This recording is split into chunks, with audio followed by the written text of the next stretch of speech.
agree with that. Anarchism cannot be implemented because it will lead to conflict. This does not mean that it is not valuable. Rejected. Because governments can learn from this. They can learn that if they themselves fall apart, if they cannot stand together and represent the will of the people, then there will be conflict and they will not be acting in the benefits of the people. Accepted. Isn't that the opposite of a valuable political ideology because you don't want to ever implement anarchy? Cannot an idea be valuable if you can learn from its flaws? That is my answer to that. Now, I would like to reaffirm our contentions. First of all, we state that anarchism is a valuable political ideology because it encourages equality of opportunity. My colleague has already spoken of how government is of necessity elitist. We value and respect the guidance of intelligent and educated people, and so most members of government, especially democratically elected governments, will be composed of the social classes which embody these traits. That is to say, the upper and the upper middle classes. Ladies and gentlemen, is there a country in this world that the majority of the people belong to the upper and the upper middle classes? Such a country is not feasible at all. Therefore, of necessity, rejected. Of necessity, governments, even representational democracies, are not truly representational of all the people. And in addition, they state that in addition, they stated in a POI to the first speaker that communism and anarchism are the same thing. Firstly, the point that my speaker forgot to mention is that communism has a government. Anarchism's primary point is the dissolution of government, rejected. Therefore, anarchism and communism are fundamentally opposites. One of them has something that the other wishes to destroy. Point, madam. Rejected. Secondly, we are arguing that anarchism represents freedom of opportunity, whereas communism represents anarchism represents equality of opportunity, whereas communism represents equality of income. These are not the same things at all. Communism argues that everybody should have the same income, whereas anarchism argues that everybody should start from the same point in life, and from then on, you are free to do as you wish.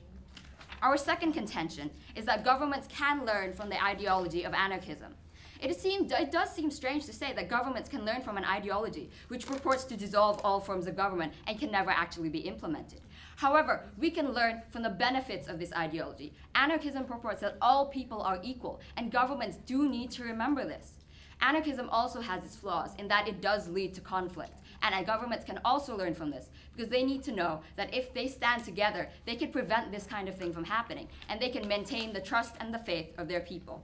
Now, this is why the House continues to very strongly believe that anarchism is a valuable political ideology. Thank you.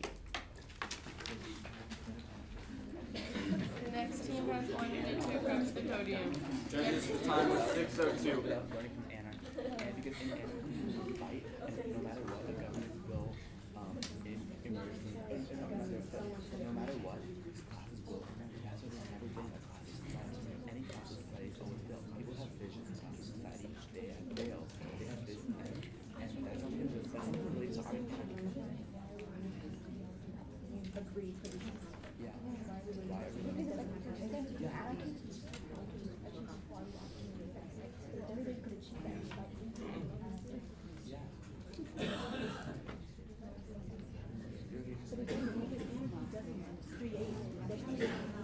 They just say like with anarchy, everyone starts at the same. 45 seconds.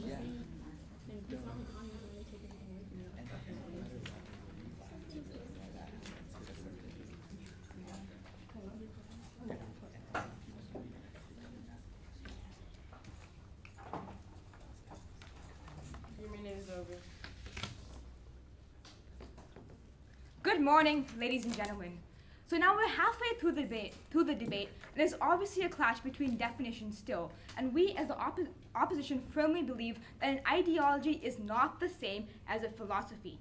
Democracy is a political ideology, and so is communism. So you have people who stand for the principles presented in the ideology, people support it, and people want to see it enacted.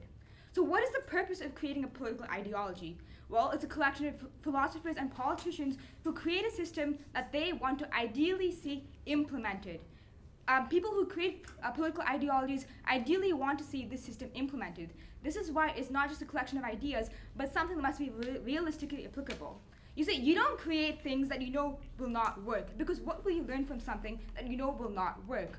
Why will you want to adapt principles from a system that you know, as in the words of the proposition, will not work? The propositions themselves said that anarchy will lead to conflict. So what can a government learn from that? It's obviously, no thank you. It's obviously an unsustainable political ideology, and there's no logical reason why a government will learn anything from what the proposition themselves said, will learn anything from a system that is destined to fall. Point of information. Oh, thank you. The next thing I'd like to talk about is this comparison between communism and anarchy. Firstly, I'd like to make clear the opposition never said that communism and anarchy were the same. But what the opposition did insinuate was that the principle defining anarchy, which was the principle the proposition was standing for, was equality of opportunity. And what the opposition was saying was that this principle of the equality of opportunity is something that's covered by communism. Now, I know the proposition said that equality of income is not the same of equality of opportunity.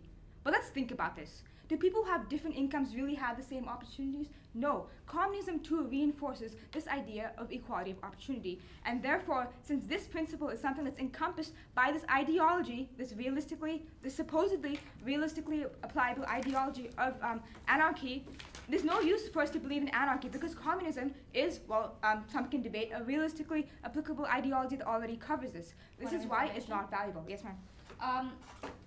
The primary definition of anarchy is that it dissolves, is that it calls for the dissolution Yes, of thank you, government. thank you. However, can it not also share certain principles with communism? Thank you. Well, we already proved to us that anarchy can never be sustained.